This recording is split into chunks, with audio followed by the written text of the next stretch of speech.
Assalamualaikum warahmatullahi wabarakatuh. Perkenalkan, nama saya Alisa Azalia dengan NIM 23109112200045 dari PSKPS Angkatan 2023. Di sini, saya izin untuk menjelaskan tentang SSP, SST, dan organ sensoris. Sebelum kita masuk ke materinya, kita harus tahu dulu apa sih SSP, SST, dan organ sensoris itu.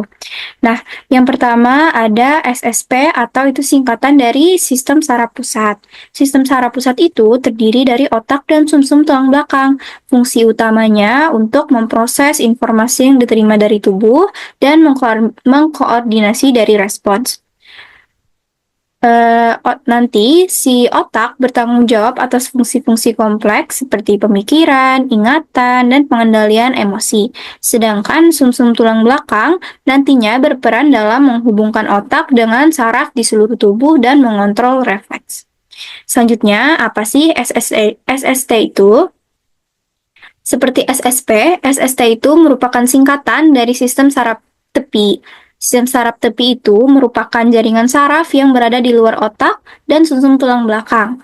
Sistem saraf tepi dibagi menjadi dua bagian, ada sistem saraf somatik dan sistem saraf otonom.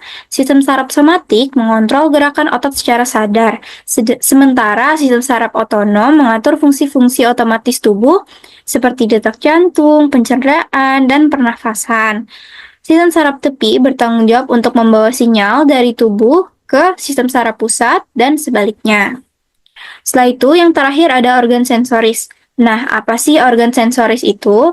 Organ sensoris adalah organ-organ yang mengandung reseptor sensoris yang mendeteksi rangsangan dari lingkungan luar atau dalam tubuh.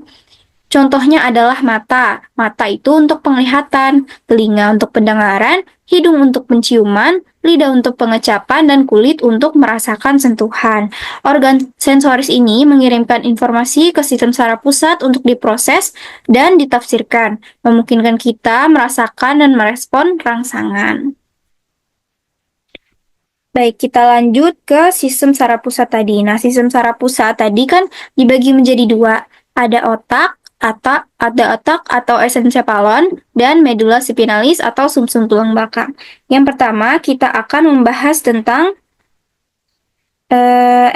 encephalon terlebih dahulu. Jadi, ini adalah encephalon atau otak. Nah, otak itu merupakan pusat pengendali utama sistem saraf dan fungsinya itu sangat kompleks. Secara anatomi, otak itu dibagi menjadi beberapa bagian yang masing-masing memiliki fungsi spesifik.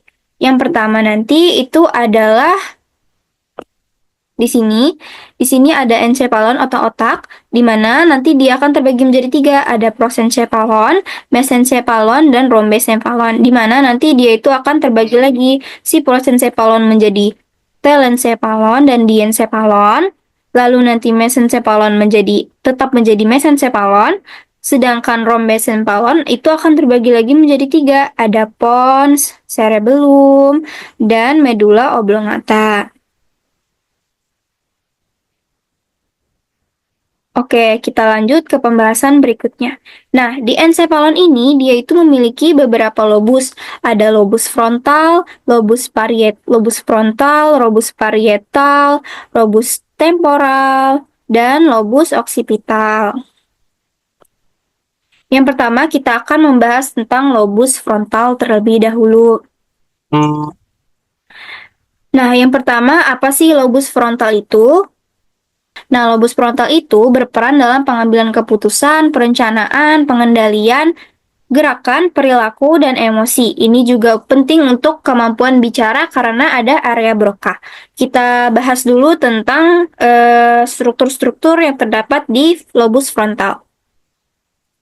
Yang pertama, lobus frontalis ini memiliki sulcus centralis atau yang memiliki nama klinis sulcus Rolando, di mana dia itu menjalan terus ke bawah tanpa terpotong. Lalu selanjutnya ada sulcus yang jalannya itu seperti horizontal, seperti ini. Ini dinamakan sulcus lateralis. Lalu selanjutnya kita akan menemukan girus-girus atau gunung-gunung.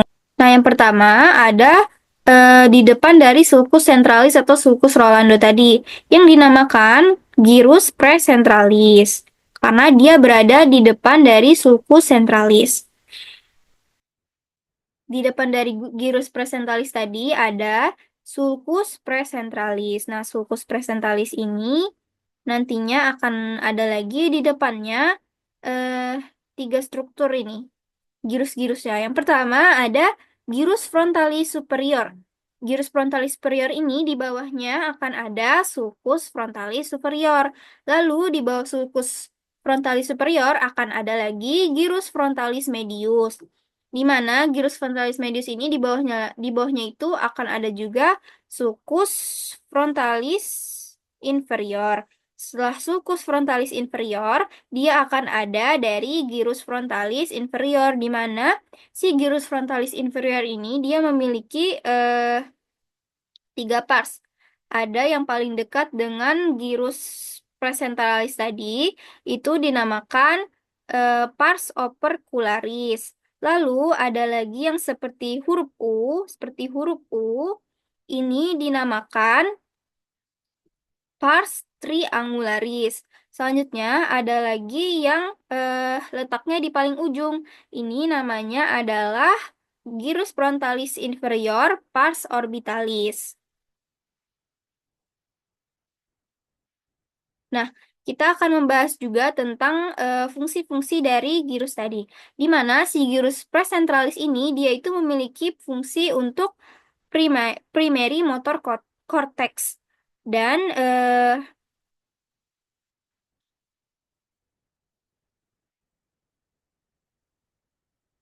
di mana primary motor cortex ini sebagai rangsangan untuk kita bekerja, atau misalnya nih, secondary motor cortex itu adalah area Brodmann ke-6, di mana dia itu saat kita memikirkan untuk mengambil sesuatu.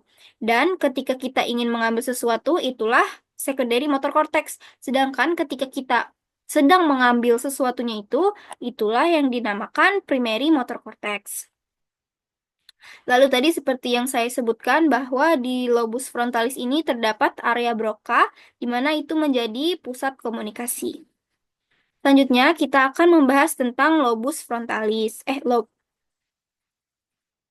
Selanjutnya kita akan membahas tentang lobus temporalis. Seperti lobus frontalis tadi, lobus temporalis ini terlibat dalam pemrosesan suara dan bahasa, di mana dia ini terdapat area Wernicke. Serta lobus frontalis ini berfungsi juga untuk memori dan pengenalan wajah. Langsung saja kita masuk ke dalam struktur-struktur dari lobus temporalis. Tadi kan kita sudah lihat ya, ada batasannya. Yang pertama itu kan ada sulcus centralis atau sulcus Rolando tadi. Lalu di sininya itu ada sulcus lateralis, di mana dia memanjang secara horizontal. Setelah kita mengetahui batas-batasnya, terdapat juga di sini ada incisura. Incisuranya ini dinamakan dengan incisura preoccipitalis. Itu adalah batas-batasnya tadi. Lalu kita bahas ke dalam struktur dari girus-girus dan sulcus-sulcusnya. Yang pertama, setelah sulcus lateralis tadi, dia ini memiliki sulcus dan girus juga seperti lobus frontal. Di mana yang pertama ada dari girus temporalis superior. Girus temporalis superior memiliki sulcus di bawahnya yang dinamakan sulcus temporalis superior. Lalu di bawah dari sulcus terdapat dari girus. Nah, girus ini dinamakan girus temporalis medius. Setelah girus temporalis medius, di bawahnya juga ada sulcus yang dinamakan dengan sulcus temporalis inferior. Lalu setelah sulcus temporalis inferior ada juga girus. Girus yang paling bawah yang dinamakan girus temporalis inferior. Lalu untuk area Brodmann dari lobus temporalis ini, dia itu untuk pendengaran dan pusat memori. Ada dua area. Yang pertama itu adalah primary auditory cortex dan secondary auditory cortex. Di mana primary auditory cortex ini Dia itu dinamakan area Hassel atau area Brodmann ke-41 dan 42. Sedangkan secondary auditory cortex ini dinamakan area Wernicke yang mengelilingi dari si primary tadi, yang dimana dia ini merupakan area Brodmann ke-22. Lanjut, kita akan membahas tentang lobus parietal. Nah, lobus parietal ini adalah lobus yang berada di atas sini setelah dari lobus frontalis tadi. Nah, sama seperti lobus-lobus sebelumnya, kita bahas dulu tentang peran dari lobus ini. Lobus parietal ini bertanggung jawab untuk menerima dan memproses informasi sensorik dari kulit, seperti sentuhan, rasa sakit, dan suhu. Ini juga terlibat dalam persepsi spasial dan navigasi. Nah, setelah yang saya jelaskan perannya tadi, kita masuk ke dalam struktur-strukturnya. Di mana lobus parietalis ini berada di bawah dari os parietal yang berada di tengah otak. Lobus parietal ini berfungsi untuk sensoris atau somatosensoris, seperti panas, nyeri, dan lain-lain. Lalu, kita lanjut kepada strukturnya. Tadi kan kita sudah membahas berkali-kali tentang sulcus centralis. Nah, di belakang sulcus centralis terdapat dari struktur lobus parietalis, yaitu gyrus postcentralis. Gyrus postcentralis ini mempunyai nama lain. Namanya itu adalah gyrus centralis posterior. Lalu di belakang dari gyrus postcentralis terdapat sulcus. Nama sulcusnya adalah sulcus postcentralis. Selanjutnya ada sulcus yang sepertinya berjalan horizontal. Namanya itu adalah sulcus intraparietalis yang berada di sini.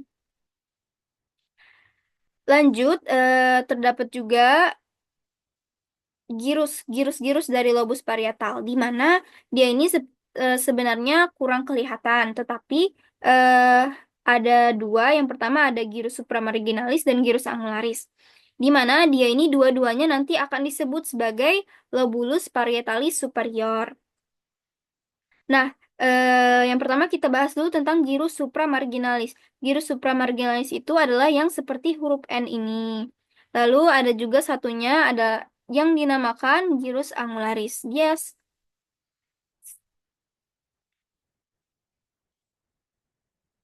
Nah, tadi kan lobulus parietalis superior.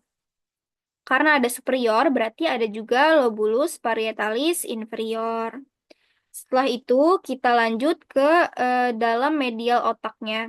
Nah, di medial otaknya ini ada sulcus di antara lobus occipitalis dan lobus parietalis. Itu dinamakan lobus parieto-occipitalis.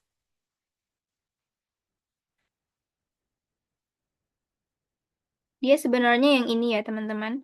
Lobus parieto-occipitalis. Lalu, dia ini juga ada eh, struktur yang dinamakan precuneus. Precuneus ini berada di depan cuneus. Setelah itu ada juga lobulus paracentralis, di mana dia ini kan tadi ada yang kalau misalnya di bagian lateralnya itu dinamakan lobulus parietalis superior dan lobulus parietalis inferior. Kalau di bagian medialnya kita akan menemukan dari lobulus paracentralis.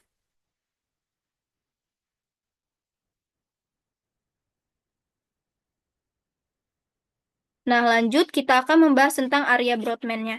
Area Brodmann dari lobus parietalis ini ada di gyrus postcentralis, di mana dia ini adalah untuk fungsi sensoris, di mana area Brodmann-nya yang ke satu, 2, dan 3.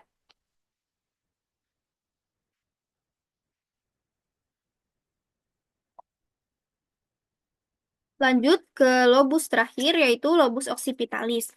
Lobus occipitalis memiliki fungsi dalam pemrosesan visual dan penginterpretasian informasi dari mata.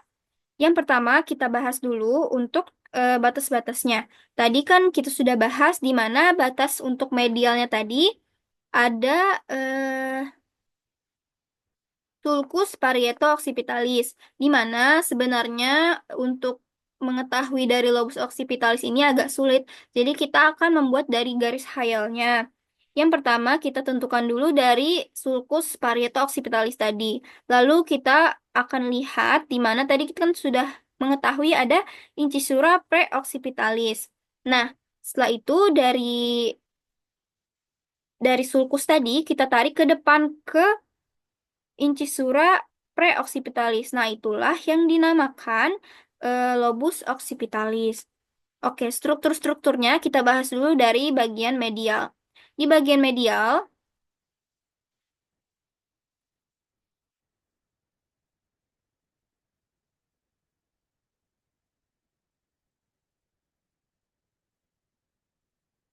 nah, di bagian medial kita mulai dulu. Pertama ada cuneus. Ini adalah cuneus ya, teman-teman.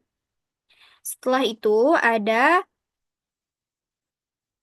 eh, gyrus yang seperti lidah, yaitu yang dinamakan gyrus lingualis. Gyrus lingualis ini ya, yang seperti lidah bentuknya gyrus lingualis. Selanjutnya ada sulcus di tengah-tengah dari cuneus dan gyrus tadi yang dinamakan sulcus calcarinus. Sulcus calcarinus. Oke, selanjutnya nanti eh,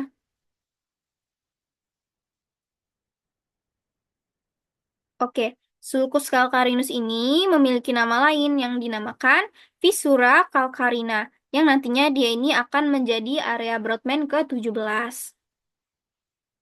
Lanjut kita bahas ke bagian lateral. Di lateral,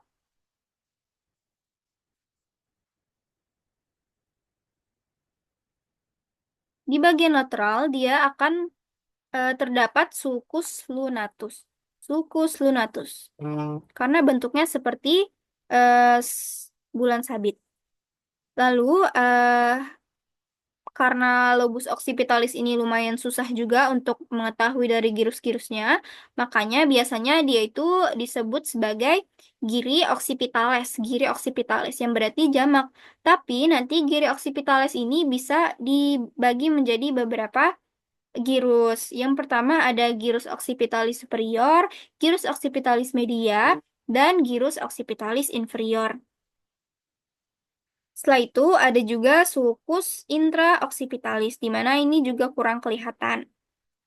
Selanjutnya kita bahas tentang area Brodmann dari lobus occipital, di mana area Brodmann dari lobus occipital ini adalah area Brodmann ke-17, 18, dan 19. Tadi sudah saya singgung di mana area Brodmann ke-17 adalah sulcus calcarinus.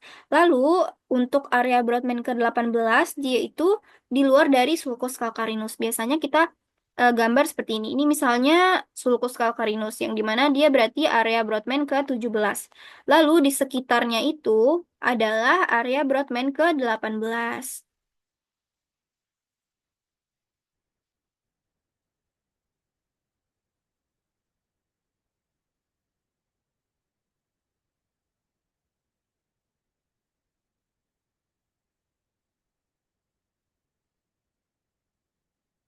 Oke, untuk otak selesai. Kita lanjut. Eh, Oke, selanjutnya ada medula spinalis. Nah, medula spinalis itu apa sih? Medula spinalis itu nama lain dari sumsum tulang belakang, di mana dia ini adalah bagian penting dari sistem saraf pusat yang berfungsi sebagai jalur komunikasi antara otak dan tubuh. Nah, nanti untuk medula spinalis ini akan dibagi menjadi beberapa segmen. Ada segmen cervical, ada segmen thoracica, segmen lumbalia, sakral, dan skoxigea. Di mana dia ini nanti akan membentuk dari si plexus-plexus. Baik, kita lanjut ke sistem saraf tepi. Yang pertama, kita bahas dulu tentang plexus cervicalis. Nah, plexus cervicalis ini yang berperan itu adalah dari C1 sampai dengan C4. Di mana nanti C1 ini akan berjalan sendiri menjadi nervus hypoglossus. Nah, nervus hypoglossus ini nantinya akan bercabang menjadi tiga. Ada namanya nervus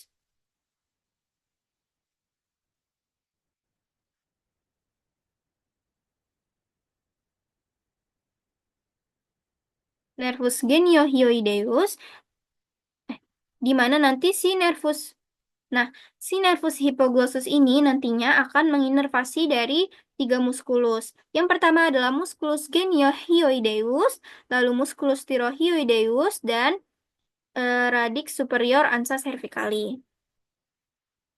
Di mana itu yang sebelah sini, yang ini, radix superior ansa cervicalis. Selanjutnya, nanti dari nervus hypoglossus ini dia akan membentuk lengkungan bergabung ke cervical kedua, di mana ya, nanti setelah bergabung dia itu dinamakan ansa cervicalis radix inferior. Nah, ansa cervicalis radix inferior nantinya akan menginervasi dari 4 otot. Yang pertama ada musculus omohyoideus inferior, musculus omohyoideus superior, musculus sternohyoideus, dan musculus sternothyrohyoideus. Selanjutnya, nanti cervical kedua dan cervical ketiga akan bergabung menjadi nervus supraclavicularis. Nervus supraclavicularis yang ini, di mana dia bergabung. Selanjutnya, setelah itu, cervical kedua, cervical ketiga, dan keempat akan bergabung juga menjadi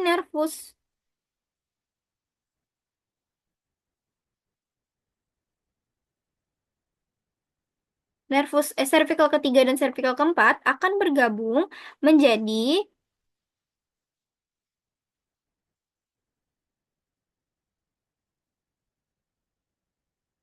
nervus supraclavicularis. Nervus supraclavicularis, di mana cervical ketiga dan cervical keempat akan bergabung menjadi nervus supraclavicularis. Setelah itu, ada juga cervical ketiga, cervical keempat, dan cervical kelima akan bergabung menjadi nervus phrenicus. Ini, nervus phrenicus.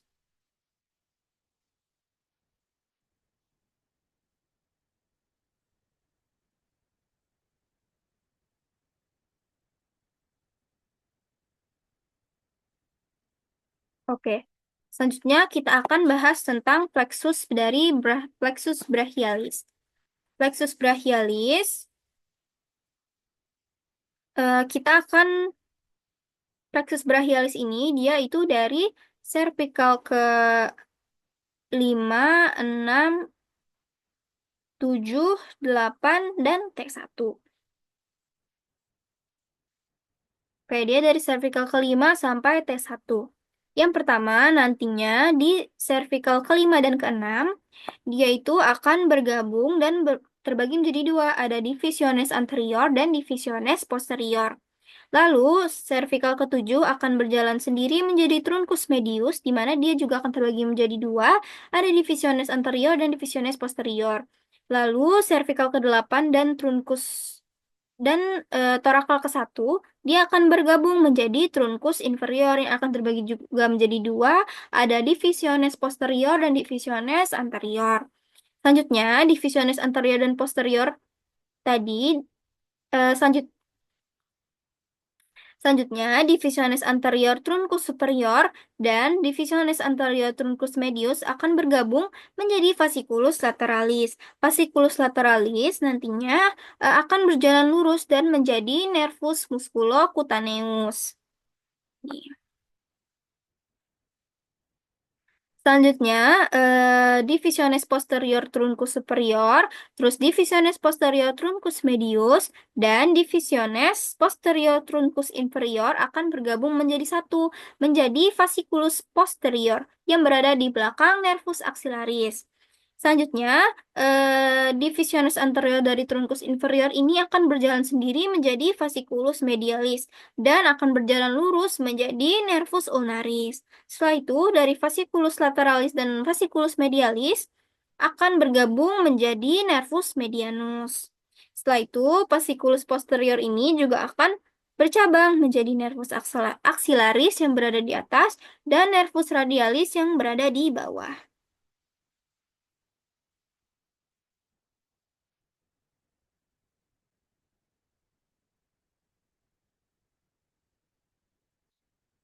Oke, kita lanjut untuk membahas tentang plexus lumbosakral. Plexus lumbosakral ini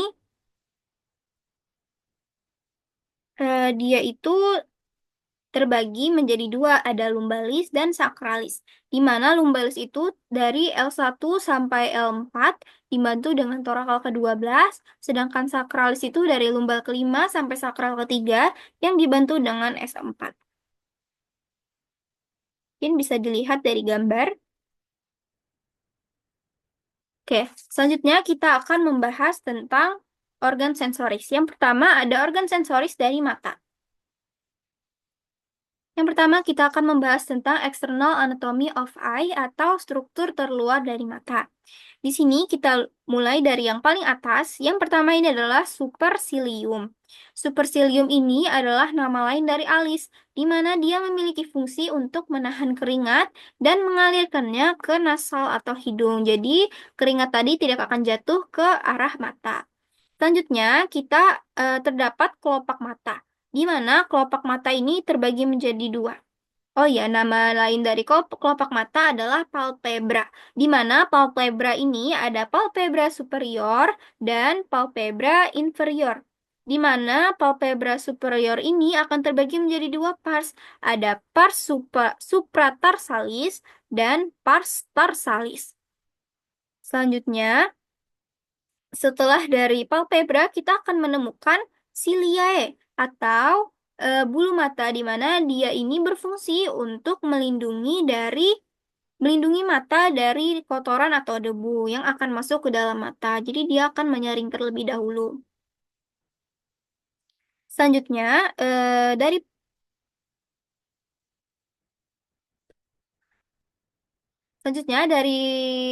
mata ini dia akan membentuk dari dua ujung atau dua sudut yang dinamakan komisura. Ada komisura lateralis palpebrarum dan komisura medialis palpebrarum. Lalu tadi kan ada komisura atau penyatuan antara dua palpebra. Nah, lalu ada juga ujung atau sudut yang dinamakan dengan angulus. Nah, angulus nanti akan Nah, angulus di mata nanti akan ada dua. Yang pertama, angulus oculi lateralis sesuai dengan namanya, dia lateral yang berada di bagian lateral, dan angulus oculi medialis sesuai namanya juga, dia berada di medial yang mendekati dengan sumbu tubuh. Selanjutnya ada tunika conjunctiva bulbi. Tunika conjunctiva bulbi ini adalah bagian putih-putih dari mata. Lalu kita lanjut ke bagian bola mata yang ini, di mana dia itu nanti akan ada sulcus sclerae, terus ada iris, ada pupila, terus ada organ-organ lainnya nanti yang akan kita jelaskan jika masuk ke dalam internal anatomi. Dilihat, dibuka dalam dibuka di matanya, nanti akan terdapat papila lacrimalis, di mana dia nanti akan, jika kita buka seperti ini, matanya ada lubang kecil, titik kecil gitu, itulah yang dinamakan dengan papila lacrimalis. Nah, ada juga lipatan yang dinamakan plica semilunaris conjunctiva. Oh iya, teman-teman, tadi ada ketinggalan untuk sistem saraf tepi. Dia itu terbagi menjadi dua, ada yang keluar dari otak dan ada yang keluar dari eh, medulla spinalis, di mana tadi yang medulla spinalis sudah saya jelaskan, di mana dia itu akan ada plexus cervicalis, terus brachialis, dan lumbosacral plexus, dan kawan-kawan yang lainnya. Sedangkan yang keluar dari otak nanti akan ada 12 nervus, yaitu yang pertama ada nervus olfactorius, nervus opticus, nervus oculomotorius, nervus trochlearis, nervus trigeminus, nervus abducens, nervus facialis, nervus vestibulocochlearis, nervus glossopharyngeus, nervus vagus, nervus accessorius, dan nervus hipoglossus, di mana nanti dia itu akan memiliki origonya masing-masing dan tempat keluarnya masing-masing. Oke, kita akan lanjut kepada organ mata tadi. Nah, ini sama saja seperti tadi, di mana nanti kalau misalnya kita lihat ada sulcus sclera tadi, terus tadi lubang titik kecil yang saya sebutin tadi, nama papilla lacrimalis ada dua, ada yang berada di superior dan ada yang berada di inferior. Terus ada juga namanya carancula lacrimalis, terus punctum lacrimale, dan struktur-struktur lainnya. Oke, selanjutnya kita akan membahas tentang aparatus lacrimalis. Apa sih aparatus lacrimalis itu? Nah, jadi aparatus lacrimalis atau sistem lacrimal adalah struktur yang bertanggung jawab untuk produksi dan drainase air mata. Ini terdiri dari beberapa komponen yang bekerja sama untuk menjaga kelembapan permukaan mata dan melindungi dari iritasi. Yang pertama ada glandula lacrimalis, di mana glandula lacrimalis ini terletak di bagian atas dan di luar rongga mata, tepat di bawah tulang orbital. Fungsinya adalah untuk menghasilkan air mata yang terdiri dari campuran air, elektrolit, protein, dan lipid.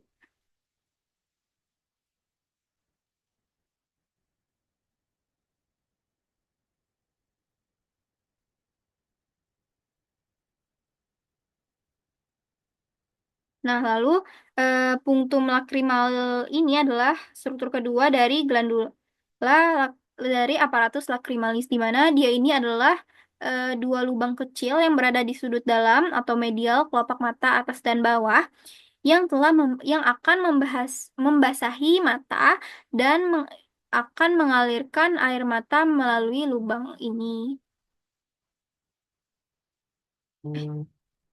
Lalu ada punctum lacrimal. Nah, punctum lacrimal ini adalah struktur kedua dari aparatus lacrimalis, di mana dia ini adalah dua lubang kecil yang berada di sudut dalam atau medial kelopak mata atas dan bawah. Nah, air mata yang telah membasahi mata akan mengalir melalui lubang ini menuju sistem drainase.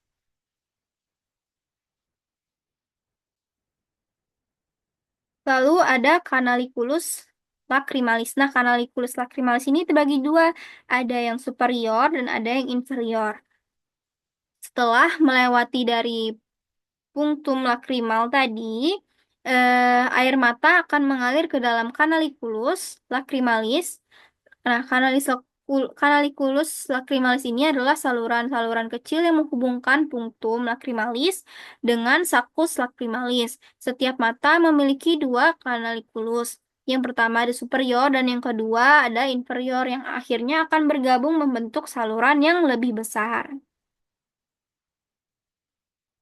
Selanjutnya ada sulcus lacrimalis. Nah, sakus lacrimalis ini adalah sebutan lain dari kantung lacrimal, di mana dia ini adalah struktur kantong kecil yang terletak di dalam fossa lacrimalis di dalam sudut mata yang berfungsi sebagai tempat penampungan sementara air mata sebelum disalurkan lebih lanjut. Setelah melalui dari sakus lacrimalis, dia akan melewati dari ductus nasolacrimalis. Dari sakus lacrimalis tadi, air mata dialirkan melalui ductus nasolacrimalis, yaitu saluran yang membawa air mata dari kantong lacrimalis atau sakus lacrimalis tadi ke rongga hidung. Saluran ini berakhir di meatus inferior di dalam di dalam rongga hidung. Inilah mengapa air mata bisa menyebabkan hidung terasa berair karena air mata diairkan ke dalam hidung. Makanya ketika kita menangis, kita bisa tiba-tiba akan terjadi ingusan atau pilek seketika karena air mata tadi akan dialirkan ke rongga hidung juga.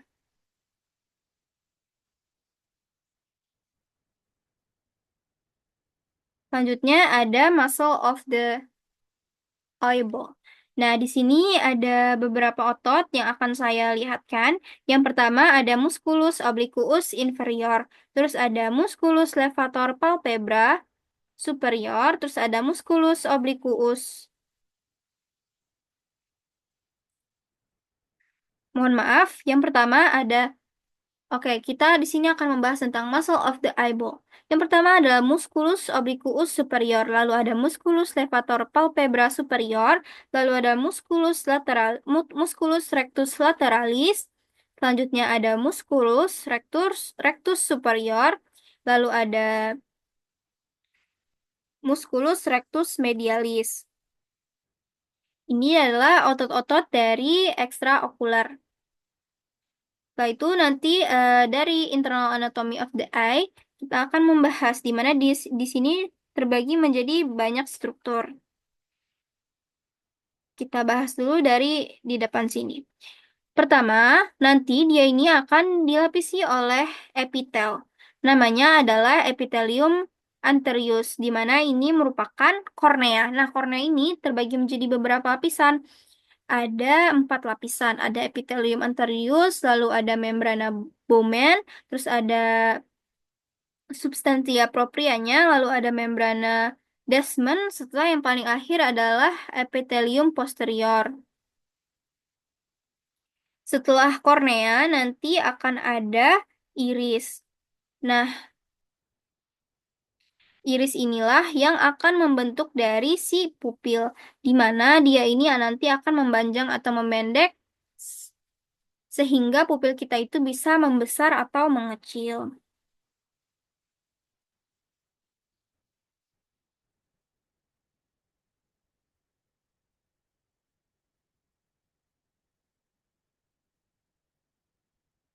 Ini tadi yang saya sebutkan bahwa kornea memiliki 4 lapisan. Yang pertama adalah epithelium anterius, lalu ada lamina limitans anterior, lalu ada lamina limitans posterior, dan paling bawahnya nanti akan ada epithelium yang paling akhir. Yang bulat ini dinamakan lensa. Lalu nanti di iris itu akan terdapat 2 otot. Ada otot sphincter pupila dan otot dilatator pupila. Di mana dia itu nanti akan bekerja secara simpatis dan parasimpatis yang akan berfungsi dalam midriasis dan meiosis mata. Oke, mungkin mungkin itu saja dari mata. Kita lanjut ke organ selanjutnya yaitu telinga. Yang pertama adalah auricula atau telinga luar. Yang pertama helix. Helix ini adalah bagian melingkar terluar dari auricula yang membentuk tepi luar daun telinga. Bagian ini terdiri dari tulang rawan elastis yang dilapisi kulit tipis. Selanjutnya ada antihelix. Antihelix ini adalah lipatan tulang rawan yang lebih dalam dari helix ini berlari secara paralel dengan helix dan membagi auricula menjadi 2 lekukan yang lebih kecil. Ini 2 lekukan. Setelah itu ada eh, skapa tadi. Nah, skapa ini adalah cekungan sempit yang terletak di antara helix dan antihelix. Bagian ini memanjang di sepanjang bagian atas auricula. Ini skapa. Selanjutnya ada hmm, tragus. Nah, tragus ini adalah tonjolan kecil tulang rawan yang berada di depan saluran telinga atau meatus acousticus externus. Tragus ini berfungsi sebagai untuk membantu melindungi saluran telinga dari partikel asing atau suara yang terlalu keras. Ini tonjolan kecil tulang rawan. Setelah itu ada antitragus. Nah, antitragus ini adalah tonjolan kecil di seberang dari tragus tadi, di bagian bawah dari antihelix. Antitragus dan tragus bekerja bersama dalam memfokuskan gelombang suara ke saluran telinga.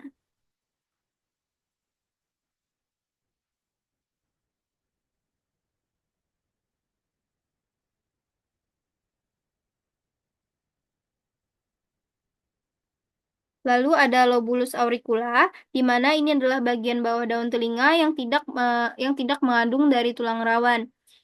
Ini terdiri dari jaringan lemak dan kulit.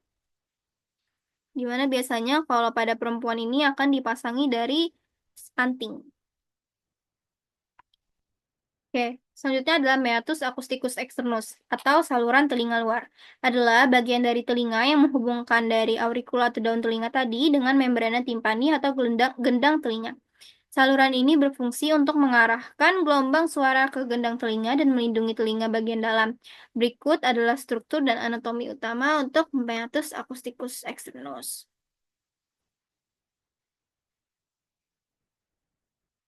Oke, ini adalah meatus acousticus externus. Di mana meatus acousticus externus ini terbagi menjadi dua pars, ada pars fibrocartilaginea dan pars osea. Terus selanjutnya kita ke middle ear atau telinga tengah atau auris media. Auris media ini adalah bagian dari telinga yang terletak di antara telinga luar dan telinga dalam. Fungsi utama telinga tengah adalah menghantarkan getaran suara dari gendang telinga ke telinga dalam. Telinga tengah terdiri dari beberapa struktur penting yang terlibat dalam proses pendengaran. Yang pertama ada membrana tympanica atau gendang telinga, di mana ini adalah lapisan tipis yang memisahkan telinga luar dari telinga tengah. Ketika gelombang suara mencapai membrana tympani, ia bergetar dan meneruskan getaran ini ke tulang pendengaran di telinga tengah. Fungsi gendang telinga adalah menangkap getaran suara dan mentransfernya ke tulang-tulang telinga tengah. Selanjutnya ada ossicula auditaria atau tulang pendengaran. Ini ada tiga. Yang pertama ada malleolus, malleus, incus, dan stapes. Yang pertama kita bahas dulu tentang malleus, di mana malleus ini adalah nama lain dari martil, itu tulang martil. Atau malleus ini adalah tulang yang menempel langsung pada gendang telinga dan meneruskan getaran dari gendang telinga ke tulang berikutnya. Selanjutnya ada incus atau landasan.